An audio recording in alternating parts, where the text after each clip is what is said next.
السلام عليكم ورحمة الله. marka lagu soo dhawaada channelkayga saakay videogan wuxuu ku saabsan yahay maxaa la dhahaa ragga xaasaska leh. mar badan ayaa su'aal igu soo laalaabatay oo ku saabsan ragga xaaska leh, taasoo dhehaysa haddii aan almiiteeyo biraha aan qaado murqa aan dhiso xaaskayga marka u galmoodo murqihii ma iga dhacayaan haddii aan micnihii protein enough aanan cunin maxaa ka imaanaya markaa galmoodo.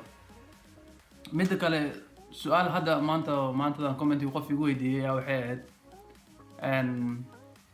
markaa guursaday ayaa kiilooyin ugu darsameen waa cayday awal murqa ayaa lahaan jiray murqihi ayaa iga dhacay markaa guursaday ayaa saa igu dhacday marka ma laga yaaba inay tahay guurka daraaddeed. koodor horta waxaa ku dhihi lahaa guurka iyo trainingka wax iska gala ma aha, sababtoo ah trainingka waa mid jirkaaga aadaya adii lagugu talagalay inaad trainaysa haddaa xaas leedahay ama xaas lahayn, sababtoo ah dadkii nagu horeeyay weligood waa training garan jireen, weligood wax soo socon jiray ahayd, wax had imaaday ma aha bir iyo wax in la qaado.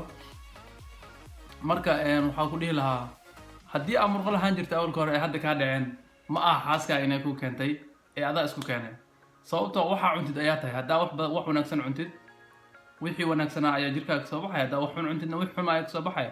soo hadhihin markaa guursaday ayay saas imaaday. midda kale Soomaali haddaan nahay markaa guursano badankeena sida u training garan jireen uma train gareyno, ma soo been. dumarka sidoo kale howlihii ay qaban jireen way yaraanayaan, laakiin video wuxuu ku saabsan yahay ragga.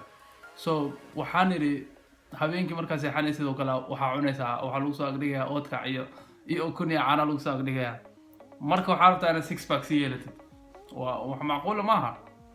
midda kale murqa dhisitaanka iyo dumar u galmashada micnihii waa wax kala duwan, totally iskuma dhawaxtaa. haddii aad is leedahay markaad dumarka xaaska u galmootid waxaa imaanaya wax la dhaho inaad murqa kaa dhacaan ama cunooyinkaa cunaysay ee dumarka aadaan. dadaa dhahay marka ragga guursadaan dumarka ayaa ka dhuuqa nafaqada waa false. waxa Soomaali ay aaminsan meel ay kala timaado ma aqaano, weligay ma arkin micnihii dad kale ajaanibta ama dad kale aalmiitay waxa ka sheekeynaya. ama haddii aad guursatid dadaa dhahaanba markaad guursatid jimka micnihii awooddaada way badataa, sababtoo ah testosterone waxa la dhahaa jira. testosteroneka waxaa waaye ragga micnihii qooqa dhahna ama maxaa la dhahaa dareenka ragga ayaa bato. soo dareenka raggana markuu bato murqaha ayaa dhismo, sababtaas daraaddeed waa daroogooyinka la isticmaalo ragga isku duraan murqaha waxaa loo dhahaa testosterone. testosteronkan waxaa waaye wax micnihii hormonkaaga kicinaya oo raganimadaada zaid ka dhigaya. marka sidaas daraaddeed ayay dhahaan haddii aad guursatid ama xaas aad leedahay murqahaaga double ayay noqonayaan, laakiin waa haddii aad cunno wanaagsan cunaysid. marka waxaan maleynayaa middaa beentaas nagala dhaadhiciyey inaa meesha ka saarno oo haddii aad guursatid nafaqada dumarka kala tagayo. aniga xaas ma lihi, experience good ma lihi micnihii, laakiin waxaa ogahay waxaas inay macquul xataa ahayn oo wax oo mataqaana qofka bilaadanka dhici karaa soconaysa. midda kale marka aad miiteynaysid waxaa tahay waxaa cuntid. mar badan ayaa sheegay cunada cuntid ayuu jirkaaga noqonayaa. haddii aad fast food cuntid McDonald cuntid, haddii aad bariis baasta cuntid jirkaaga bariis baasta u ekaanaya. haddii aad cunno protein wanaagsan leh aad cuntid oo cunno jirkaaga wax u taraysa aad cuntid fruit iyo cagaar aad cuntid jirkaaga sidaas ayuu noqonayaa. marka waxba iskama galin dumarka iyo maxaa la dhahaa trainingka laba waxay kala yihiin. waxaa ku dhihi lahaa haddii aad ku marsiinayso xaaskaaga oo aad leedahay murqahaygii xaaskaygi baa iga qaadatay, ku laabo jirkaaga ee weydi maxaa cunayay markaa guursaday.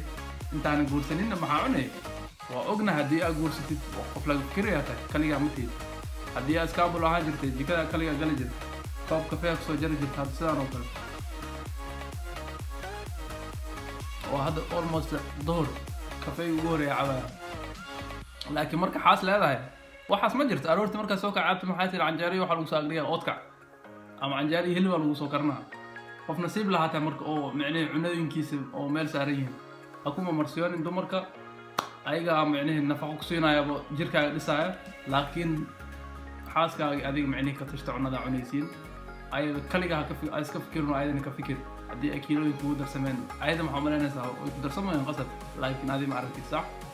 marka kulligiin wada shaqeeya waxay dhahaan dadka fitnesska iyo waxa rag iyo dumarka xiiseeya waxay dhahaan rag iyo dumarkii macnaheedu wada tareenaya weligood ma kala tagaan maamaayo dheer qabaan ragga ay samaysteen marka isla tareenaya biraha guriga soo dhiga daajim dumar uusan jirin orodka lagu wardayo guriga soo dhiga adiga tareenay familka dhan ha tareenay dadka dariska oo dhan ha tareenayaan dhiirigelin dadka kale dadka taqaaniga dhan marka waxa ku dhihi lahaa waa fahamtaa filaayana macnaheedu xaaska iyo training iyo waxba iska galin channelka hadda ku cusubtaa waxa la sameeyaa waa taqaanaa subscribe lacag maaha like ku qabo peace out